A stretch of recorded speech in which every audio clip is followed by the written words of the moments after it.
Hi dear students, welcome to my channel. This video is useful for 8th standard onwards. Keep watching. This is class number 87. We will solve some problems. Two particles of mass 1 kg and 2 kg are moving along x-axis with velocities 2 meter per second and 1 meter per second respectively. Okay, see here. First particle of mass 1 kg moving with velocity 2 meter per second along the x-axis. You assume this is x-axis. Second particle of mass 2 kg moving with velocity 1 meter per second in the same direction. The first particle velocity is more than second particle. Certainly after some time this will go and hit the second particle. So this first particle will collide with second particle after some time. Okay. So what is the question given?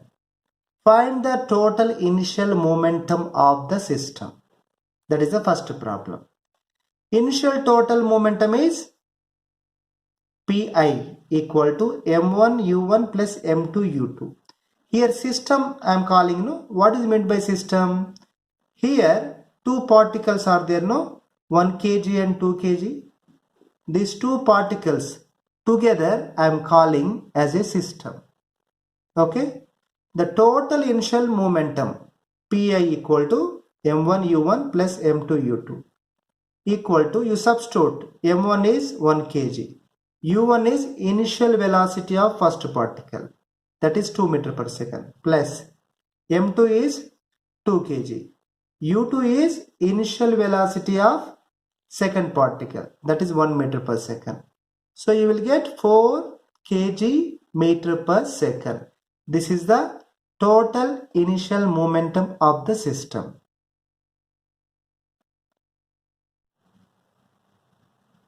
The question B, will they collide? Yes, because initial velocity of particle 1 is greater than initial velocity of particle 2. So after some time first particle will go and collide with second particle. Question C, if yes, find their final velocities after collision. Now the first particle is going and colliding with the second particle. What happens? There will be change in the velocity of two particles. So after collision, their velocities changes.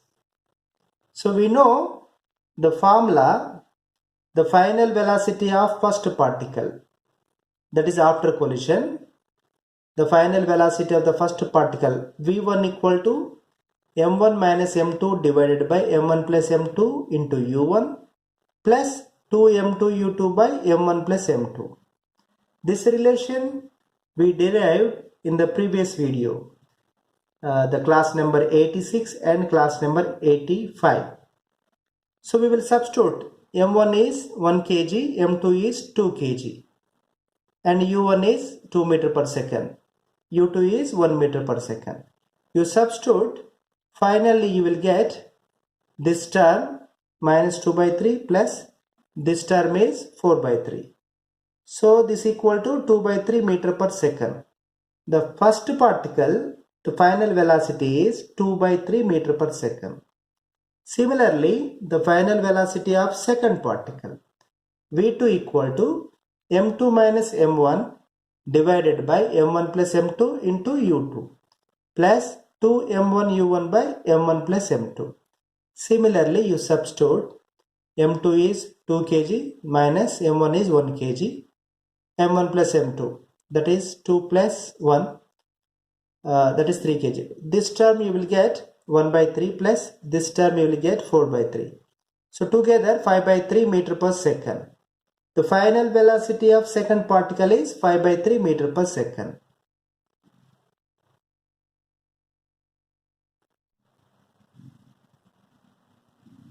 The question D, Find the total final momentum of the system after collision. That is a question.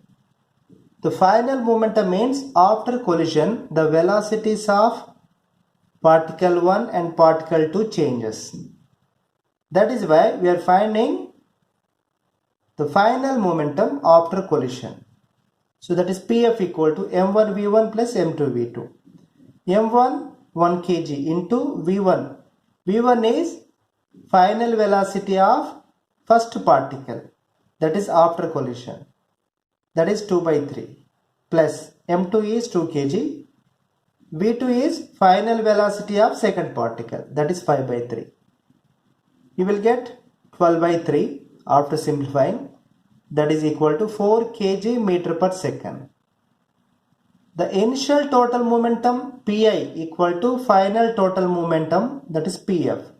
From this, we can say that total momentum of the system is conserved. Means total momentum of the system before collision equal to total momentum of the system after collision. That is called momentum conservation.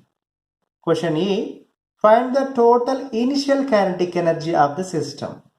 That is Ki equal to half m1 u1 square plus half m2 u2 square. You substitute m1 u1, you will get like this, 4 by 2 plus 2 by 2 equal to 3 joule. Okay. The question F. Find the total final kinetic energy of the system after collision.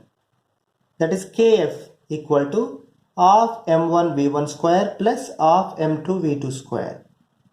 So v1 is final velocity of particle 1, v2 is final velocity of particle 2. You substitute this term, that is 4 by 18 plus this term 25 by 9. Add these two, you will get 27 by 9 equal to 3 joule. The beauty is the final kinetic energy is 3 joule. The initial kinetic energy also 3 joules. So from this, you see one more question. What can you say about the nature of collision? Is it elastic or inelastic? The reason.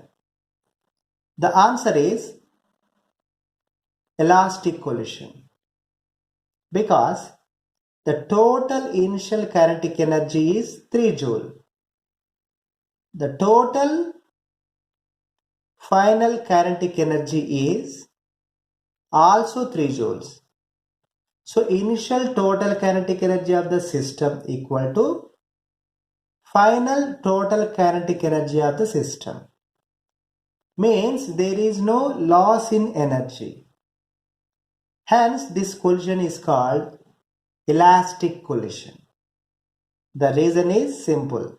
The total kinetic energy of the system is conserved.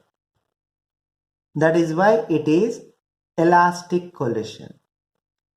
I hope you understood this problem completely. Okay.